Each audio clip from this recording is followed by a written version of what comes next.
Hi friends, welcome to Rajahmundry home recipes. ఈరోజు మన ఛానల్లో సంక్రాంతికి స్పెషల్గా చేసుకునే స్వీట్ రెసిపీ ఏదైనా ఉందంటే సున్నుండలు. సున్నుండలు అనగానే గుర్తొచ్చేది మినప సున్నుండలు, రవ్వ సున్నుండలు కదా. అలా కాకుండా ఇలా గోధుమ సున్నుండలు చేసుకోండి.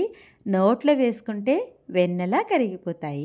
మా చిన్నప్పటి నుంచి సంక్రాంతి అంటే మినప సున్నుండలు, గోధుమ సున్నుండలు చేసుకునేవాళ్ళం. నాకైతే పర్సనల్గా గోధుమ సున్నుండ టేస్ట్ అయితే చాలా బాగా నచ్చుతుంది. తయారు చేసుకోవడం కూడా చాలా ఈజీ ప్రాసెస్. ఎలా చేసుకోవాలో చూద్దామా? 1 కప్పు నిండా గోధుమలు తీసుకున్నారు అంటే అదే కప్ తోటి 3/4 కప్ దాకా పంచదార తీసుకుంటే పంచదారని గ్రైండ్ చేసేటప్పుడు షుగర్ పౌడర్ అనేది కప్పు నిండా వస్తుంది. ముందుగా అయితే గోధుమ పిండి తయారు చేసుకోవడానికి గోధుమలను అయితే వేయించుకుందాం. స్టవ్ ఆన్ చేసి పాన్ పెట్టి 1 కప్పు నిండా గోధుమలు వేసుకొని ఫ్లేమ్ని మీడియం ఫ్లేమ్లో పెట్టుకొని కలుపుతా దోరగా వేయించండి. గోధుమలు ఏమాత్రం కలర్ చేంజ్ అయిపోయినా సున్నుండల రుచే మారిపోతుంది, గుర్తుపెట్టుకోండి. పాప్కార్న్లా లైట్గా పాపప్ అయ్యి ఇలా లైట్ గోల్డెన్ కలర్ వచ్చిన తర్వాత స్టవ్ ఆఫ్ చేసేసి పూర్తిగా చల్లారనివ్వండి.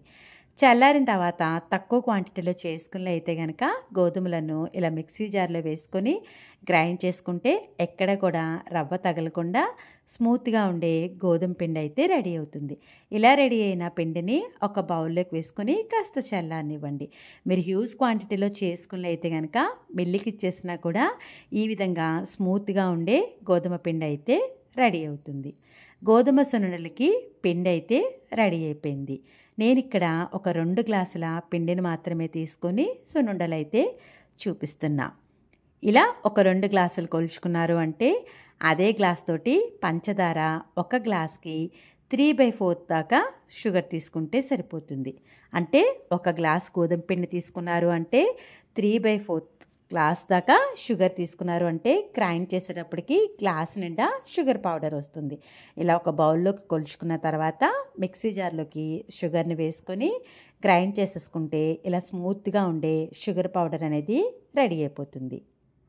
బౌల్లో మన గోధుమ పిండిని అయితే కొలిచి పెట్టుకున్నాం కదా, ఇప్పుడు ఈ షుగర్ పౌడర్ని కూడా దాంట్లో వేసేసుకోవాలి. గోధుమ పిండి, షుగర్ పౌడర్ అంతా కూడా ఈవెన్గా బాగా కలిసేలాగా ఒక 10 నిమిషాల పాటు కలుపుతా మిక్స్ చేసేసుకోండి. ఇలా అంతా ఈవెన్గా మిక్స్ చేసుకున్న తర్వాత ఈ ప్రీమిక్స్ని ఏదైనా ఎయిర్ కంటైనర్లో పెట్టుకొని స్టోర్ చేసుకున్నారు అంటే 3 to 4 months దాకా ఫ్రెష్గా స్టోరేజ్ ఉంటుంది. సున్నుండలు ఎప్పుడు కావాలంటే అప్పుడు ఫ్రెష్గా చుట్టుకోవచ్చు. నేనైతే ఇప్పుడు ఇలా కొద్దిగా పిండిని తీసుకుని సున్నుండలు అయితే చుడుతున్నా. సున్నుండలు చుట్టుకోవడానికి ఒక 1/2 గ్లాస్ దాకా నెయ్యిని ఇలా ఒక బౌల్లోకి వేసేసుకొని స్టవ్ మీద పెట్టుకుని నెయ్యిని అయితే హీట్ చేసుకోవాలి. నెయ్యిని మరి ఎక్కువగా హీట్ చేయని అవసరం లేదండి.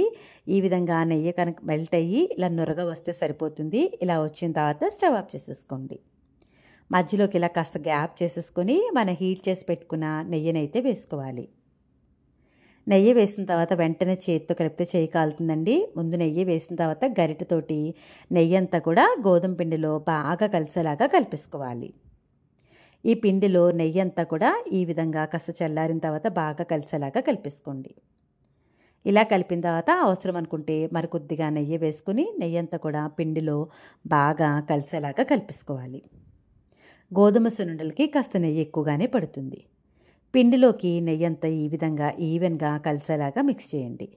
ఇలా నెయ్యి అంతా కూడా బాగా కలిపేసుకున్న తర్వాత నెయ్యి మనకి కాస్త డ్రై అవ్వకుండా ఉండడానికి కలిపెట్టుకున్న పిండిని ఒక వైపుకి ఈ విధంగా గట్టిగా నొక్కి పెట్టేసి ఉంచేశారు అంటే నెయ్యి అనేది ఆరిపోకుండా ఉంటుంది.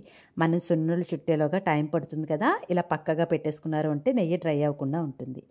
కొద్ది కొద్దిగా పిండిని తీసుకుని ఈ విధంగా రౌండ్ బాల్స్ లాగా చేసేసుకోవాలి.